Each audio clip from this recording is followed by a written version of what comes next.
Welcome back to wellness yoga and exercise. আজ আমি করব সূর্য নমস্কার। সূর্য নমস্কারের উপকারিতা সম্পর্কে এবং সূর্য নমস্কার করতে আমরা সবাই একটু আধটু জানি, কিন্তু প্রপারলি সূর্য নমস্কার করাটাও খুব ইম্পর্টেন্ট। সকালবেলায় পূর্ব দিকে মুখ করে দাঁড়িয়ে প্রথমে সোজাভাবে বুকের কাছে নমস্কারের ভঙ্গিতে হাত আনতে হবে।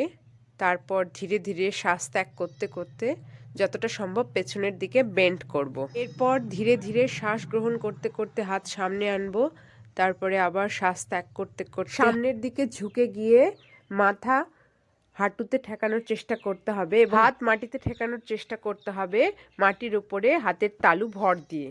এই অবস্থায় 5-6 সেকেন্ড থাকার চেষ্টা করতে হবে। তারপরে ধীরে ধীরে বাঁ পা পেছনের দিকে যাবে এবং দুই হাত এবং ডান পা এক সরল রেখায় থেকে যতটা সম্ভব মাথা পেছনের দিকে বাঁকানোর চেষ্টা করতে হবে।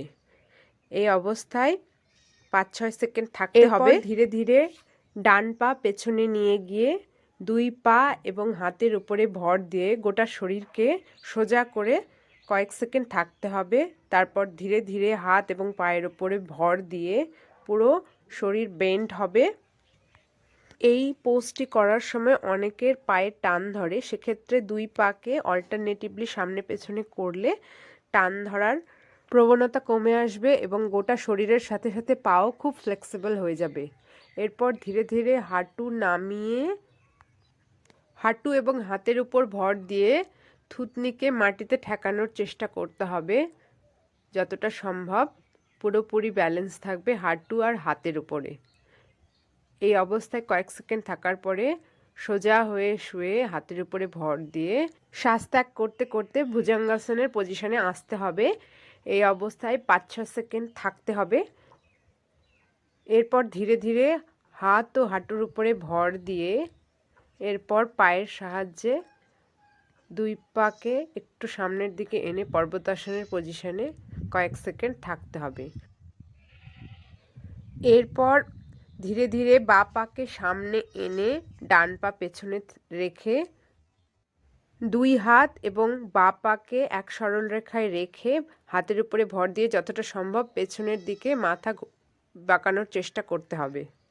এরপর দুই পা এবং হাতের উপরে ভর দিয়ে ডান পাকে বাঁ পায়ের কাছে এনে দুই হাতের উপরে ভর দিয়ে হাঁটুর কাছে মাথা ঠেকিয়ে কয়েক সেকেন্ড থাকার পরে দুই হাত একসাথে করে ধীরে ধীরে সোজা হয়ে দাঁড়িয়ে যতটা সম্ভব পেছনের দিকে বেন্ড করার চেষ্টা করতে হবে শ্বাস ত্যাগ করতে করতে। এরপরে শ্বাস গ্রহণ করতে করতে হাত নমস্কারের ভঙ্গিতে বুকের কাছে এসে আসনটি শেষ হবে।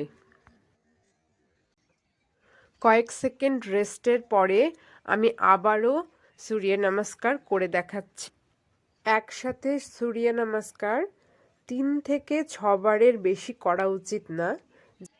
সূর্য নমস্কার যেহেতু অনেকগুলো পোজের ইউনিয়ন, তাই খুব ভালোভাবে গোটা শরীরের স্ট্রেচিং হয়ে যায় এবং শরীরের প্রত্যেকটা মাসেলস এতে ইউটিলাইজ হয় সূর্য নমস্কার করার জন্য। ফলে ব্লাড সার্কুলেশনও খুব ভালো হয় এবং মাইন্ডকে খুব ভালোভাবে রিল্যাক্স করে দেয়।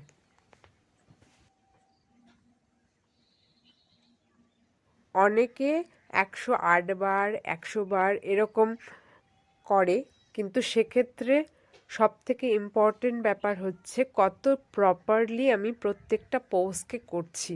এখানে টোটাল 10টা পোজ থাকে সূর্য নমস্কারে, সেই প্রত্যেকটা পোজকে খুব ভালোভাবে করাটা ইম্পর্টেন্ট। তাই আমার মনে হয় 3 থেকে 6 বার মতো করলেই যথেষ্ট, কিন্তু প্রপার ওয়েতে করতে হবে।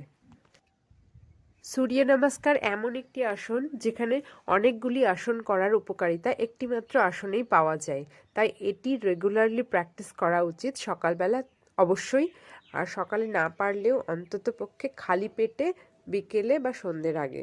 যাদের অনেক আসন করার সময় নেই তারা অন্তত দিনে যদি 3 বার করে সূর্য নমস্কার করে তাহলেই অনেকগুলি আসন করার উপকারিতা তারা পাবেন। আশা করি আজকের ভিডিওটা আপনাদের ভালো লেগেছে। যদি ভালো লাগে তাহলে অবশ্যই ভিডিওটাকে লাইক করবেন, শেয়ার করবেন বন্ধুদের সাথে, আর কমেন্ট করে জানাবেন আমার কেমন লাগলো। আর চ্যানেলে যারা নতুন তারা অবশ্যই চ্যানেলটিকে সাবস্ক্রাইব করে নেবেন। দেখা হবে নেক্সট ভিডিওতে। Keep practising yoga and stay healthy, happy and fit.